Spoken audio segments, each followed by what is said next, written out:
Hi, and welcome to Now Television. What's today? The 3rd? July 3rd? Oh, didn't look at the calendar date. Anyway, this is me shooting a video. Woo! Well, you're just staring at the mirror right now. Hang on.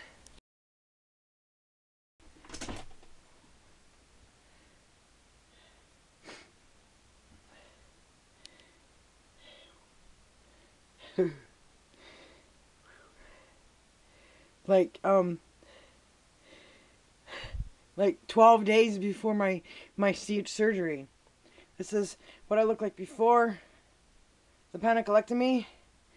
It's scary, isn't it? In a way, I'm confused. I think I'm kind of glad I gained back some weight after having Sarah, so that I could have enough weight for the surgeon to remove.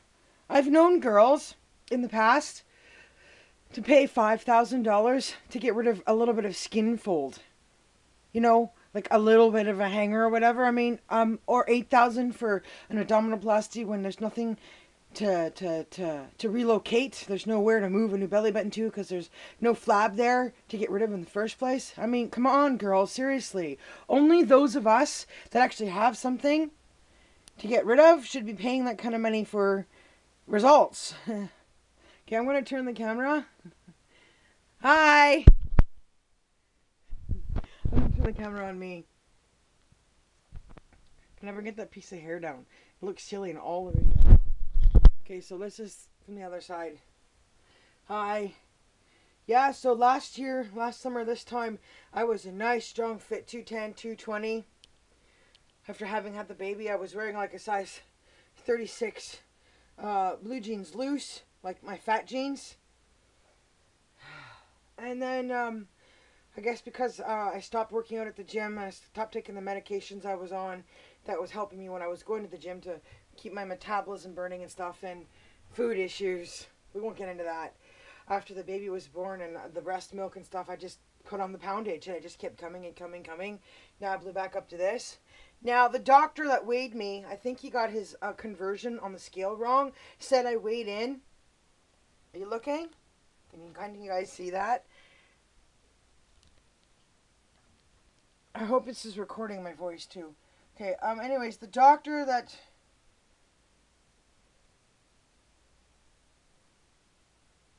Oof. The doctor that weighed me in was trying to make out that I was weighing in at 290 before going under the knife on the 15th. But I think he must be wrong. I don't think it's that bad. I don't know. I think his conversion was wrong. But even not, if so, I'll still look like a really healthy, 250, 240 after all is said and done. And then the rest, hopefully, I'll be able to go back to the gym probably in September and get rid of the rest. Meant for health issues. I know the argument was about breast reduction as well, because I can't breathe with my asthma and stuff, my chest discomforts, apnea, and sleeping. But I'm not that crazy about these kind of procedures. This is probably the only one I'm willing to put myself through. But as you can see, I've got a little bit of fold up here to get rid of afterwards, which swimming and hard work should probably do. Well, to make it fair, we'll do the other side.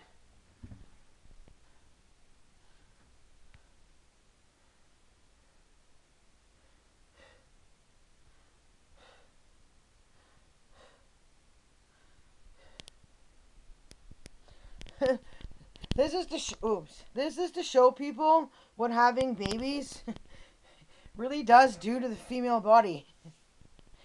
Then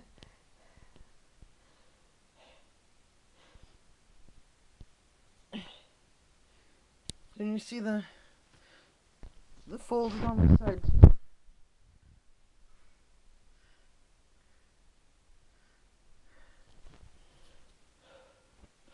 So the only thing I might do afterwards, you see that jiggle from how big I used to be. At my highest point, you're looking at somebody that was probably around 340, 350 when I was married to the father of my first child. And that was all full of fat before. Like all of it. That was all an arm. Now it's just a hanging skin from whatever it was, the 60, 70 pounds I've lost there. So they consider that a great loss. At one point I had lost over 110 pounds. But as I said, after having baby number 2, some of it came back. Okay, back to the mirror so I can see what I'm doing with the camera.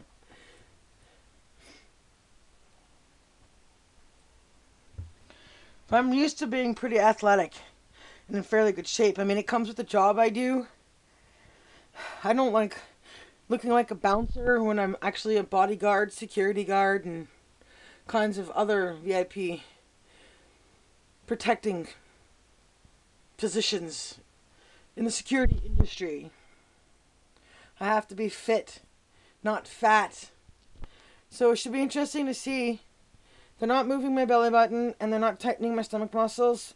So I'm going to have to do that myself at the gym afterwards. It's just scary. It's also good because if I have another baby, then the surgery won't have affected much on my body, right? So I could get pregnant again after the panniculectomy and go for a touch-up later if I need to. Because it's covered. I was still thinking about the laparoscopic bypass for the new stomach pouch to take away any fears of ever being overweight ever again after this. So I'm not gonna, go be insane and absurd and do the butt lift, thigh lift, all that other garbage. That's what exercising and eating right should take care of after this. Anyways, as you can see, I have a big breast problem. They're big. And I don't really want to go for breast reduction because I like my boobs. But it's hard when you go to the store and you can't find shirts to fit you right. And find stuff. You have to wear men's clothes. I have to go to the men's t-shirts and wear, the extra large shirts and stuff there to get comfy clothes. Oh, what an awful shot. Look at that. Oh, but you can see my curves. So that's why I keep thinking the doctor can't be right about how much I weigh on the scale. He must have messed up when he did his conversion on the computer, because you can see my curves are there. So I'm like, after this procedure, I should look like somebody, a pretty decent swimmer. I mean, I wanted to weigh 180, and the doctor said you should be happy if you weigh 199, 200, because I'm all muscle and muscle from being an athlete and from being, a swimmer and stuff and doing weights, and muscle weighs more than fat. But I'm still hoping that maybe after a lot of hard work I can reach 180, because I'm 5'7", right? So I've shrunk. I've lost an inch in height. I used to be 5'8". So that's the close-up. Not moving my belly button. I have no idea if this version of the procedure comes with lipo. Most of them do. They suck out all the fat first before they cut it off and stitch it shut. But I haven't asked the surgeon that, because we had such a short time together. Such a good deal, though. I don't know, it's just nice that I'll be able to get rid of the odor and the sores. I don't know if I can get a sore picture of one of the sores. Let's see, I'll see if I can. It's kind of gross. This is not for the squeamish. Hang on. I don't know, maybe you can see down there. There's a crazy little line of skin. And it gets really sore right in there. Rather atrocious. I guess atrocious is my word of the week. Those spots right there at the edges is the worst. That's where the sores go. And that can spread and get all the way up to here on some big, really, really big obese people. I don't think I fall into the category of obesity, but I'm large. And it's sore there right now. I have a tough time bathing, so I was kind of scared they were gonna like cancel the procedure or something. But it's okay. It looks like it's okay to look at. So yeah. So that's me. Like whatever, 12 days before the procedure, for taking back the rest of my life. So yeah. Final goal 180. Doctor said realistic goal should be happy with 200. And as an athlete, I suppose 200 is good because I'm strong. I can still do my job. I can still throw people around and across the room. So I can still be hired by musicians and very important people, and still achieve my job and be taken seriously as a woman. And it's so hard to break into the industry as a girl. When I started in this area 7 years ago at bars and clubs, in bigger cities, I pretty much laughed at the door, laughed out. Oh, we're not going to hire you. You're a woman. You can't do bounce work. Or we're not going to hire women. It's not responsible of our company. It's not responsible for us to put women as bouncers at bars. And I'm like, well, what do you do about the female washrooms and stuff? And when you do it with the takeaway moves, the non-violent crisis intervention moves, I mean, just because they're big and bulky doesn't mean they know their job. They're not to hurt people, but is hurting the answer? You have to talk people down. A lot of the times you'd be surprised how much better off a bar or a club or a private facility would be better off with having female guards that are my size, that can take down men their size or bigger, because they know the moves. Because a lot of the times men are going to calm down and the reaction towards you being female is going to be completely different. The testosterone isn't going to go through the roof. The reaction isn't going to go to punch you or beat you up because you're a woman. A lot of times they're going to throw their hands down and go, what am I going to do? I can't get angry. It's a girl. So you'd be surprised how much they're wrong about it. So it's just been tough. I prefer bodyguard work. I prefer VIP because I can dress up and not actually be me. I can drive all kinds of vehicles, limos and stuff. So you get some fun. You get to go under, kind of like being undercover. So nobody really knows what I'm doing. They don't know from the taxi cab driver, the limo driver, or the bus driver, or from security guard. They can't really tell because what I do doesn't require me wearing my badges all over my uniforms and stuff so people can see. So it's pretty neat.